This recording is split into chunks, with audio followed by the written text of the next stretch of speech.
اور یہ ایسا فریضہ ہے جو کسی حال میں بھی ساقط نہیں ہوتا. کھڑے ہو کر نماز نہیں پڑھ سکتے تو بیٹھ کے پڑھ لیں، بیٹھ کر نہیں پڑھ سکتے تو پہلو کے بل لیٹ کر پڑھ لیں، لیکن نماز جیسے بھی حالات ہوں چھوڑی نہیں جا سکتی.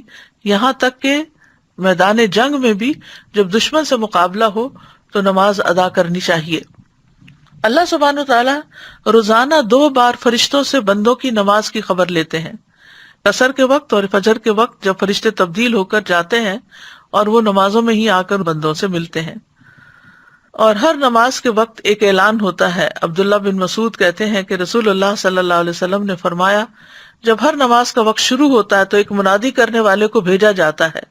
وہ کہتا ہے، آدم کے بیٹو اٹھو اور اس آگ کو بجھاؤ جو تم نے اپنے نفسوں کے لیے جلائی ہے. تو وہ کھڑے ہوتے ہیں اور وضو کرتے ہیں تو ان کی آنکھوں سے ان کے گناہ جھڑ جاتے ہیں.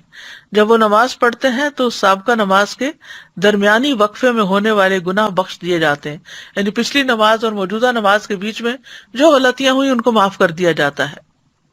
اور یہی معاملہ پھر عصر کے وقت ہوتا ہے، اور جب مغرب ہوتی ہے تو یہی معاملہ پیش آتا ہے. جب عشاء کا وقت ہوتا ہے تو اسی طرح ہوتا ہے.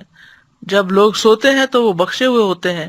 پھر آپ نے فرمایا، لوگ بھلائی کی حالت میں رات گزارتے ہیں اور بعض لوگ شر کی حالت میں لتھڑ کر یا شر میں لتھڑ کر یعنی گندے کام کرتے ہوئے رات گزارتے ہیں.